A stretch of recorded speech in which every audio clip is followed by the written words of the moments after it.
సరిహద్దులో భారీ ఎన్కౌంటర్ జరిగింది. మొత్తం 16 మంది మావోయిస్టులు ప్రాణాలు కోల్పోయారు. ఇంకా మృతుల సంఖ్య పెరిగే అవకాశాలు కనిపిస్తున్నాయి. అయితే ప్రస్తుతం చనిపోయిన మావోయిస్టులకు సంబంధించి డెడ్ బాడీస్ను కూడా భద్రతా బలగాలు స్వాధీనం సంబంధించి చేసుకున్నారు. ఘటనా స్థలంలో కూడా పెద్ద ఎత్తున ఆయుధాలను సంబంధించి కూడా స్వాధీనం చేసుకున్న పరిస్థితి కనిపిస్తుంది. AK-47 ఇన్సాస్ రైఫిల్తో పాటుగా SLR ఇతర రాకెట్ లాంచర్స్ సంబంధించి కూడా వాళ్ళు స్వాధీనం చేసుకున్న దాంట్లో వెపన్స్ సంబంధించి ఉన్నాయి. అయితే ఇటీవల కాలంలో వరుసగా సంబంధించి ఎన్కౌంటర్లు పెద్ద ఎత్తున జరుగుతూ వస్తున్నాయి. గత 3 నెలల వ్యవధిలో జరుగుతున్న ఎన్కౌంటర్ల సంబంధించి చూస్తే మొత్తం 126 మంది ప్రాణాలకు సంబంధించి కోల్పోయారు. ఇంకా రాబోయే రోజులు ఇంకా ఎన్కౌంటర్లకు సంబంధించి ఇంకా పెరిగే అవకాశాలు కనిపిస్తున్నాయి. అయితే ప్రస్తుతం జరిగిన ఈ ఎన్కౌంటర్ సంబంధించి కూడా చాలా పెద్ద ఆపరేషన్ సంబంధించి చెప్పుకోవచ్చు. ఇది 3 రోజుల నుంచి కూడా ఆపరేషన్ సంబంధించి కొనసాగుతూ వస్తుంది. మొత్తం దాదాపుగా 2000 మంది సంబంధించిన పోలీసు బలగాలు కూడా ఈ సుక్మా అదేవిధంగా దంతెవాడ జిల్లా సరిహద్దులోని అటవీ ప్రాంతంలో సంబంధించి కూడా పూర్తిగా రౌండప్ సంబంధించి చేశారు. మావోయిస్టులకు సంబంధించి ఒక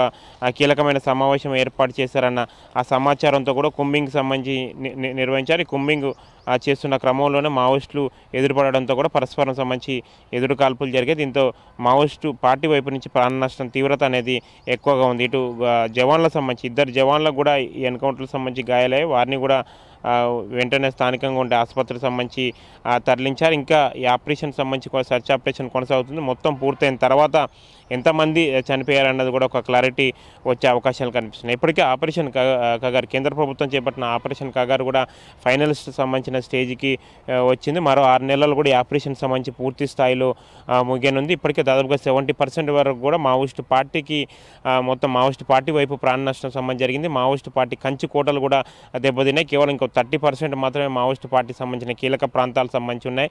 ఈ 30% సంబంధించి కూడా ఈ ప్రాంతాలు కూడా మావోయిస్టులకు మిగిలిన పట్టున్న ప్రాంతాలను కూడా రాబోయే 4-5 నెలల్లో కూడా దీన్ని కూడా ఆపరేషన్ కొనసాగించి ఇక్కడ కూడా మావోయిస్టు పార్టీ సంబంధించి పెద్ద ఎత్తున కూడా ప్రాణ నష్టం జరిగే అవకాశాలు చాలా స్పష్టంగా కనిపిస్తున్నాయి. వచ్చే ఏడాది మార్చి లోపు కూడా ఆపరేషన్ కగార్ పూర్తి స్థాయిలో పూర్తవుతుంది. మావోయిస్టులు సంబంధించి ఎక్కడ ఉండరు. మావోయిస్టు పార్టీ లేకుండా చేసే ప్రక్రియ కూడా పూర్తవుతుంది అన్నది కూడా ఇప్పటికే అమిత్ షా కేంద్ర హోంశాఖ మంత్రి చాలా స్పష్టం చేసిన నేపథ్యంలో ఇంకా ఈ ఆపరేషన్ సంబంధించి కూడా మిగిలిన ఆపరేషన్ చాలా దూకుడుగా కొనసాగిస్తూ వస్తున్నారు. ప్రస్తుతం మాత్రం సుక్మా దంతెవాడ సంబంధించి జిల్లాలో జరిగిన ఎన్కౌంటర్లో మాత్రం ప్రస్తుతం 16 మంది సంబంధించి చనిపోయిన వాళ్ళ డెడ్ బాడీ సంబంధించి స్వాధీనం చేసుకున్నారు. 20 కూడా దాటే అవకాశం ఉన్న నేపథ్యంలో సాయంత్రం 5-6 వరకు కూడా కొంత క్లారిటీ వచ్చే అవకాశాలు కనిపిస్తున్నాయి.